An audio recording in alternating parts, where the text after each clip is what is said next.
À notre émission de la semaine, Madame, Monsieur, nous recevons en première partie Joël Acher-Lévy. Il est journaliste professionnel. Nous mettons le cap sur la crise en République démocratique du Congo, donc dans l'Est, avec le Rwanda. En deuxième partie, reportage sur la soirée coquine, une année royale avec Yasmine Reda, le nouvel an de l'amour et plus encore.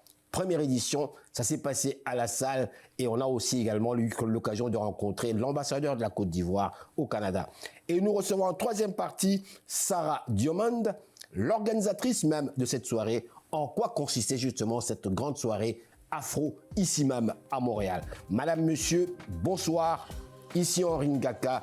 Bienvenue à notre magazine de télévision. Bougez pas, ça va causer après ces messages publicitaires.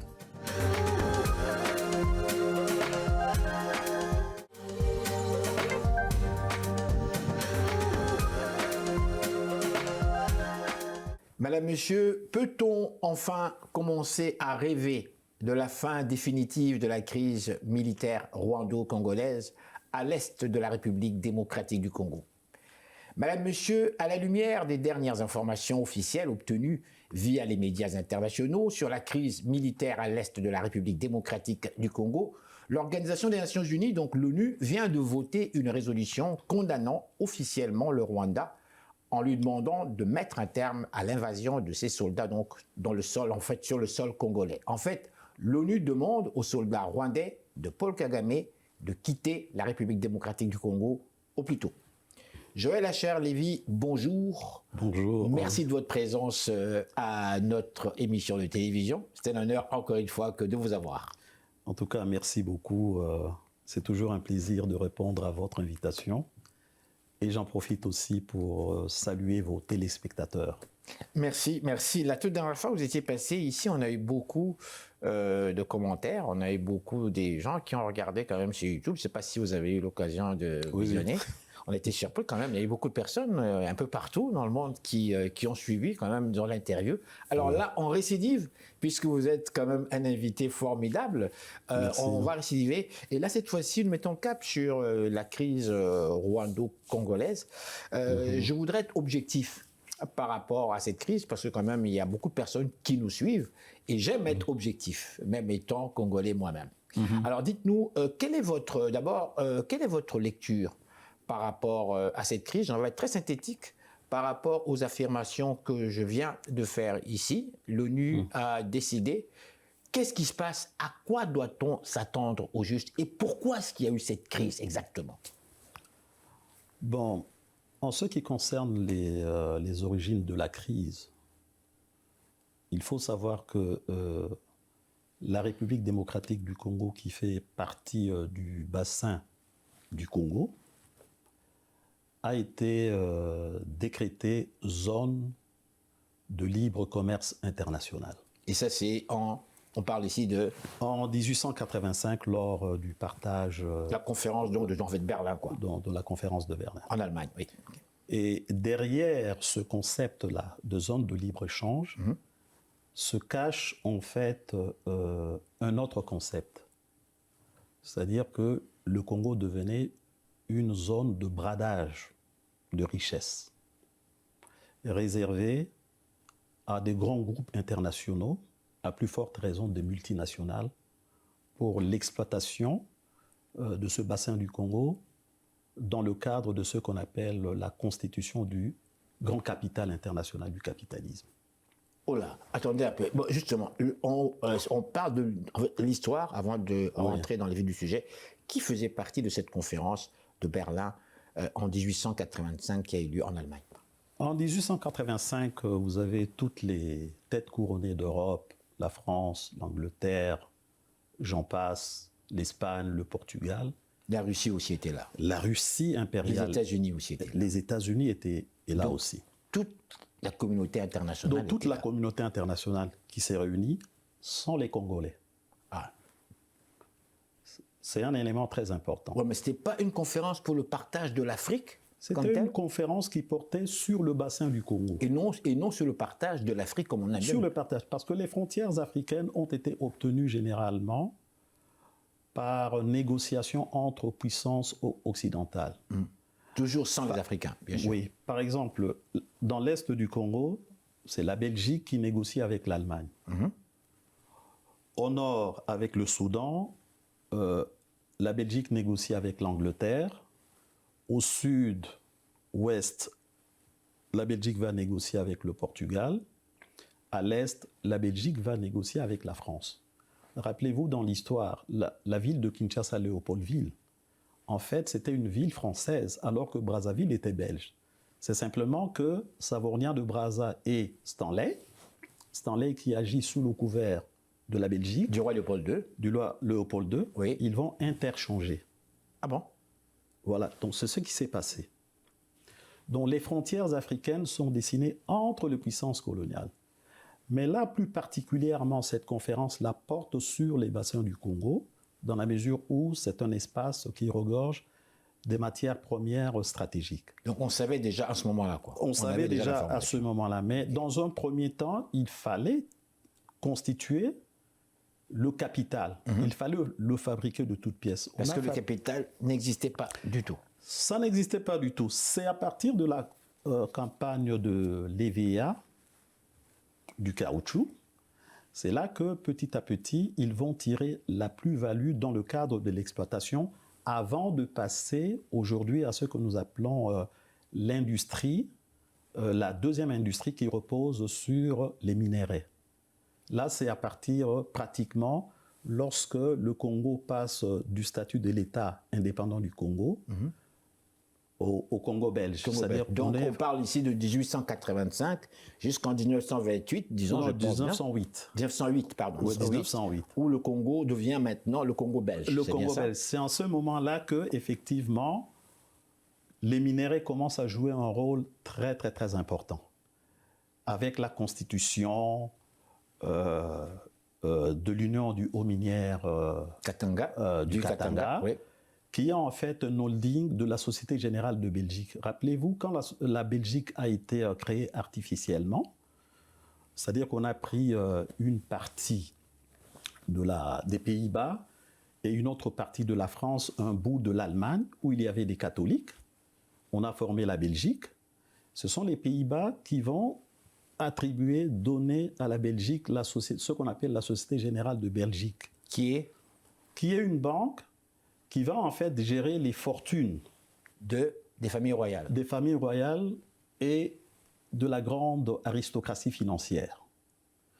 Et la Société Générale de Belgique va constituer l'Union minière du Haut-Katanga, où on va retrouver toutes les grandes fortunes pour l'exploitation capitaliste de l'Afrique. Donc on parle ici des mines, quoi. On parle ici des mines. Là, vraiment, c'est axé sur les mines. Et la plupart viendront de la Grande-Bretagne. Par exemple, la Tanganyika Concession Limited, qui a aussi des ramifications en Afrique du Sud avec la famille Oppenheimer, De Beers, Diamond, etc., etc.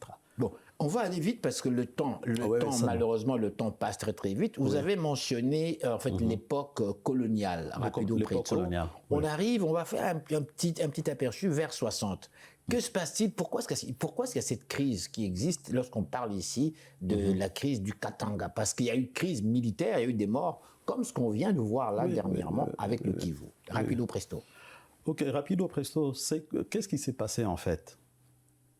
C'est que vous avez Lumumba qui prend le pouvoir. Qui devient le Premier ministre. Le premier Premier ministre du Congo. Le premier ministre du Congo. Il a la volonté de nationaliser l'Union minière du Haut-Katanga. Toujours. À partir de là, on va donner l'ordre à Moïse Tshombe de provoquer la sécession et de couper les vivres à Kinshasa. Et Moïse Tshombe, on doit le souligner très rapidement, il est le grand leader katangais. Voilà. Il est la personnalité la plus éminente qui est en fait congolaise dans le Katanga. Qui lui décide carrément que non, moi je me retire carrément. En fait, un peu comme le Québec, qui n'est pas allé jusque-là, mais quand même, qui fait l'indépendance carrément de sa province. Quand Moïse Tshombe décide de se retirer, c'est la Belgique qui lui demande de faire cet acte-là. Ok, pourquoi? Parce que c'est la Belgique qui est le fondé de pouvoir, qui est chargée de gérer la fortune, de toutes ces têtes-là couronnées. Mais on va faire plutôt un saut historique pour comprendre ce qui se passe aujourd'hui. En fait, le peuple congolais en 1990, lors de la conférence nationale, le peuple congolais a décidé de révoquer ce statut international. Carrément. Carrément. Il dit ceci lors de la conférence nationale. D'abord, premièrement, dans toute l'histoire, je n'ai jamais existé en tant que peuple. Désormais, je vais exister. Pourquoi exister? C'est pour choisir mes propres dirigeants. Et ce propre dirigeant-là, au lieu d'être des serviteurs de l'aristocratie financière internationale, ils seront les serviteurs du peuple congolais. Ils doivent gérer ce territoire-là qu'on appelle la République démocratique du Congo pour l'intérêt de ses propres enfants. Et à partir de là, qu'est-ce qui se passe? Ça n'a pas plu à ce qu'on appelle la communauté internationale. On va fabriquer artificiellement cette rébellion que nous tous nous avons suivie, qu'on appelle l'Alliance de forces démocratiques pour la libération du Congo, c'est-à-dire l'AFDEL. Qui nous emmène Laurent Désiré Kabila comme président. Voilà. Et le départ du maréchal Mobutu. Et le départ du maréchal Mobutu. Quand Kabila arrive, finalement, il se retourne contre ses propres amis. Et ses propres amis vont fonder ce qu'on appelle le Rassemblement congolais pour la démocratie, qui va se muer en CNDP, le Conseil national pour la défense du peuple, et aujourd'hui le M23.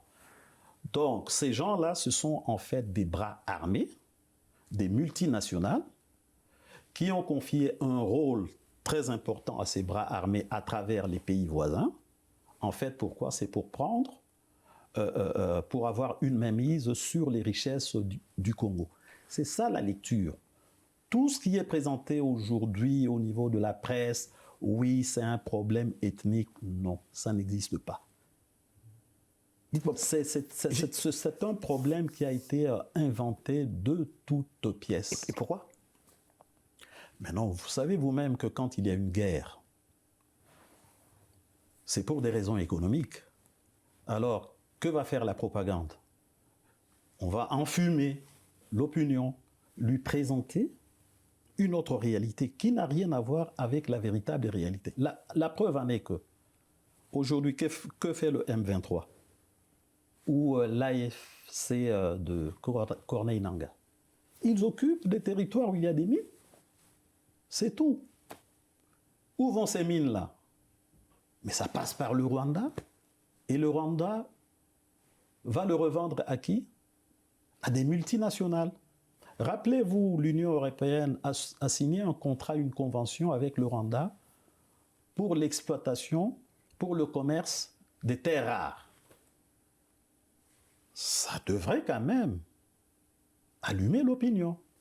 C'est ce qui fait qu'aujourd'hui, le gouvernement du Congo, il faut vraiment le saluer pour avoir réussi à faire la démonstration qu'en fait, la guerre du Congo, c'est une guerre économique qui intéresse les multinationales et à cet effet, il voudrait y mettre fin en négociant directement avec les multinationales et non plus en passant par le Rwanda. Pourquoi? Parce que si on doit nécessairement passer par les pays voisins, ça provoque trop de dégâts, des déplacements de la population.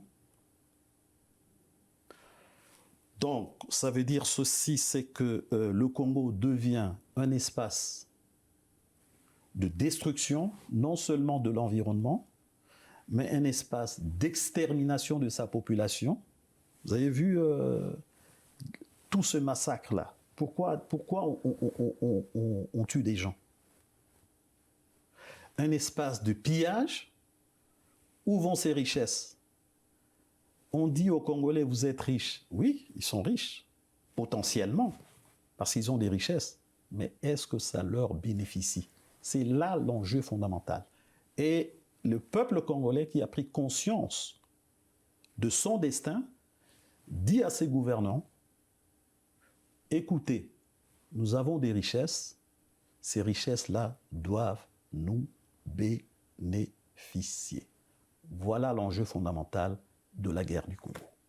Dites-moi, nous avons suivi tous dernièrement, j'étais aux aguets, comme beaucoup de Congolais, nous avons tous suivi dernièrement, c'était d'ailleurs le titre de mon introduction, une résolution finalement qui a été votée auprès des Nations Unies à New York dernièrement. une résolution qui condamnait carrément le gouvernement du Rwanda et qui l'exhortait à demander à ses soldats de quitter. Votre commentaire là-dessus? D'abord, sur les terrains, il ne faut pas oublier qu'il y a la MONUSCO, c'est-à-dire les Nations Unies. Ils sont là. Sur place. Ils ont des experts. Ils ont des militaires. Ils ont des jumelles pour voir. Ils ont constaté qu'en fait, ce qu'on appelle les rebelles congolais, qui n'en sont pas ce sont en fait des éléments des forces de défense rwandaises et ougandaises dans l'est du Congo, qui sont, bon, des chiffres varient, ça peut aller de 3 000 à 4 000, tout comme à 10 000. Et vous avez des experts internationaux qui militent à travers, derrière, comment dire, des organisations de défense des droits de l'homme ou des droits humains, qui certifient la présence des puissances étrangères dans l'est du Congo. C'est-à-dire? Donc, c'est-à-dire qu'ils certifient que ce sont des forces rwandaises, ce sont des forces ougandaises qui agissent dans l'est du Congo dans le cadre des pillages des mines de richesse du Congo. Simplement qu'on les présente comme étant des Congolais. Alors, eux également étant acculés sur le plan international par toute la campagne aujourd'hui. Pourquoi? Parce que le Congo a réussi à faire la démonstration que ces gens-là ne sont pas des Congolais, ce sont plutôt des étrangers. Alors, ils vont sortir du chapeau l'AFC, l'Alliance du fleuve Congo, où vous avez un Congolais, Corneille Nangaa, pour avoir organisé des élections. On le met à la tête pour congoliser, en fait, ce mouvement des étrangers. En fait, on répète peut-être le même scénario qu'on avait fait avec Laurent Désiré. Voilà, c'est pratiquement la même chose. Que va-t-il se passer maintenant? Est-ce que les Congolais peuvent-ils commencer à fêter, à célébrer après ces résolutions? Ou est-ce que l'Est est encore complètement envahi par en fait ce que certains qualifient de bandits et autres? Non. Les Congolais ne doivent pas fêter, ils doivent continuer à maintenir la pression. Ils doivent continuer à manifester. Ce n'est pas parce que, et vous avez vu, ils ont commencé timidement. Les sanctions ont frappé qui? James Kabarebe. Et non pas les patrons. Et non pas le patron. James Kabarebe, il faut savoir que celui qui a piloté la guerre dans l'est du Congo jusqu'à Kinshasa, des rebelles de l'AFDL. Et à un certain moment, sous le régime de Kabila, il va occuper le poste de chef d'état-major. Des forces armées congolaises. Des forces armées congolaises. Donc ça veut dire quoi? Ça veut dire ceci, c'est que l'armée congolaise a été déjà infiltrée. Et même jusqu'aujourd'hui, pourquoi l'armée congolaise a du mal à s'imposer sur les terrains? C'est parce que l'armée régulière est infiltrée par des étrangers qui bloquent la chaîne de commandement. Alors, maintenant, qu'est-ce qui se passe sur les terrains? Quand on donne l'ordre de défendre une ville, vous avez certains officiers qui demandent à cette armée de faire le repli. Et qui maintenant va aller récupérer ces villes perdues, occupées par les forces rebelles? Ce sont les Wazalendo, qui ont une force d'autodéfense. Ouais. Donc en fait, les Wazalendo, qui sont des Congolais, combattent pour récupérer les territoires. L'armée congolaise qui est infiltrée donne l'ordre aux militaires congolais de se redéployer, de se replier. Et à partir de là, qu'est-ce qui se passe? Vous avez quoi? Les villes tombent, de l'autre côté, les autres doivent réagir pour aller récupérer. Donc, les Congolais doivent maintenir la pression, manifester, parce que leur pays, c'est le seul pays qu'ils ont. S'ils le perdent, où ils iront? Comment voyez-vous l'avenir comme tel dans cette situation, puisqu'on sent quand même une réaction, vous disiez timide, mais une réaction tout de même des puissances occidentales. On a déjà senti la réaction américaine, Certains disent que c'est toujours la stratégie, on commence tranquillement pour voir un peu la réaction, et lorsqu'on ne voit pas de réaction, on passe à une autre étape, c'est vraiment graduel comme tel, mais on l'en a senti, on l'en a vu dernièrement, un ministre très très très important britannique débarqué à Kinshasa, voilà, donc on sent quand même que bon, il y a un changement qui se fait. C'est ma toute dernière question, votre point de vue. Non, il faut quand même saluer, comment dire, le courage finalement de la communauté internationale de prendre à bras le corps le problème du Congo. Et les sanctions, c'est déjà une première étape.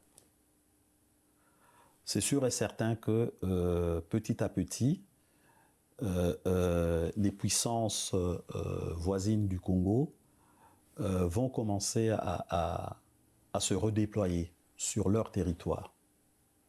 Mais cela dit, le gouvernement du Congo également doit lutter à l'intérieur pour éradiquer certains phénomènes qui favorisent, tels que la corruption aussi, de certains dirigeants politiques et même la traîtrise de certains dirigeants politiques. La traîtrise.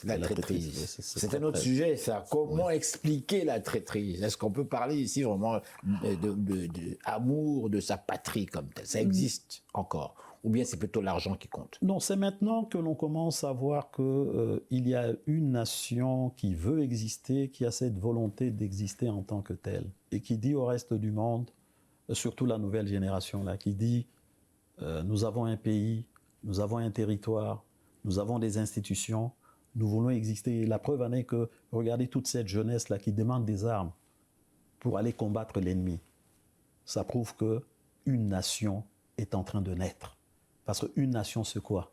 Ce sont les épreuves qui vont fortifier ce pouvoir-là, cette influence-là, cette nation.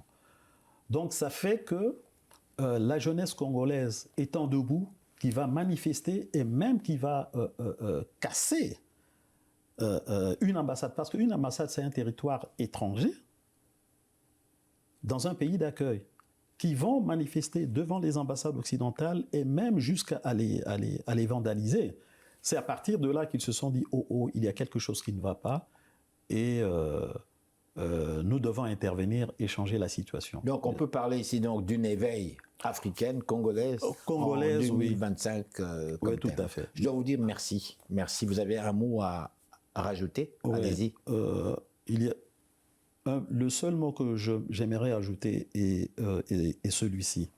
Dans l'est de la République démocratique du Congo, il y a aussi des problèmes de cohabitation. Ne l'oublions pas. C'est à travers la volonté des uns et des autres, ceux qu'on appelle Banyamulenge ou les gens de la région, en essayant de s'ouvrir le cœur, en se parlant, qu'on trouvera finalement une solution pour permettre à tous les États de la sous-région de vivre dans la paix, dans la joie, dans la fraternité. Parce que les Africains ne peuvent plus continuer à montrer cet exemple-là, qui se regardent en chiens de faïence, qu'ils se traitent comme, de moins que rien. Ça ne peut plus continuer. Donc changement de mentalité. Changement de mentalité aussi. Je dois vous dire encore une fois merci.